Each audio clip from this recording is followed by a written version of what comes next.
Welcome back. In this round of Case or No Case, we are looking at criminal incidents. Joining us now to tackle the cases is our guest co-host, Thaddeus Bullard, and here to spell it all out for us is our Case or No Case attorney, William Franchi. William, you're in for some fun today. Yes, absolutely, and I think you guys are in for some fun as well. I hope so. Okay, we are going to listen intently and find out who's got a case here. Go ahead. Okay, so what we're actually looking for is who's most likely to be arrested. Okay? Ah. And all of these scenarios come from when I was a deputy. Okay, so they're all real scenarios. Okay. Okay, so Mike's driving his car, runs a stop sign, and police officer stops him.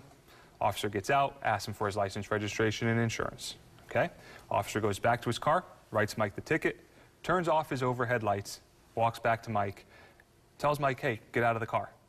Mike gets out, and officer hands him his ticket, says, you're free to go. Okay? He then asks Mike, hey, can I search your car and see if there's anything in there that's illegal? Mike says, yeah, go ahead.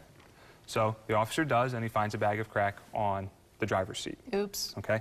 Mike gets arrested. All right? Okay. That's number one. All right. All right. Number two, staying with the drugs. Officer goes up to a house, knocks on the door. Now, this house is known for selling drugs.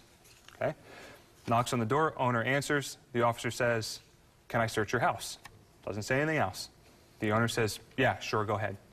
Officer walks in.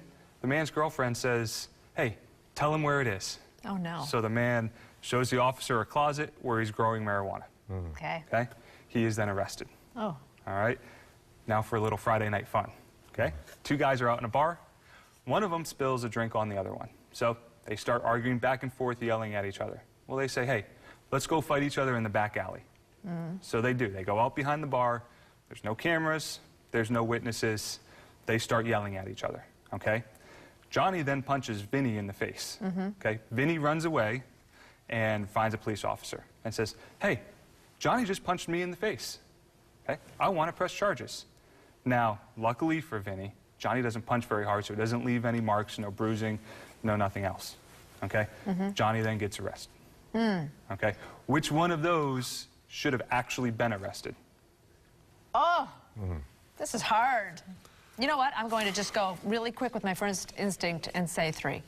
What do you think? I would say... I don't know. I have no idea. I think they all should have been arrested. I don't know. All right. Number 1 is correct. Number 1 is correct.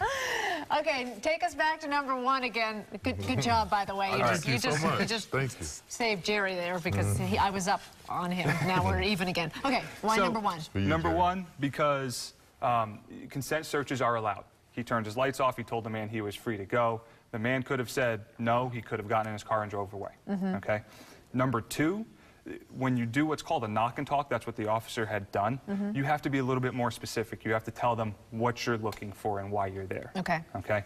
And then number 3, you could have several different pieces there. 1, there were no marks. 2, there were no witnesses. And then 3, you could have what's called mutual combatants. So it wasn't truly a battery because they agreed to go have a fight. And the first one again was in trouble because he found crack in the... Because there was crack on the driver's seat, and he gave the officer consent to search his car. Which happens all the time, that people say yes, go ahead and search, and yet they know they have stuff with them. Oh, boy. Okay, William Franchi, we learned a lot there. To learn more about our Case or No Case attorney, you can visit TampaLawfather.com. And I won. And he won. Daytime will be right back.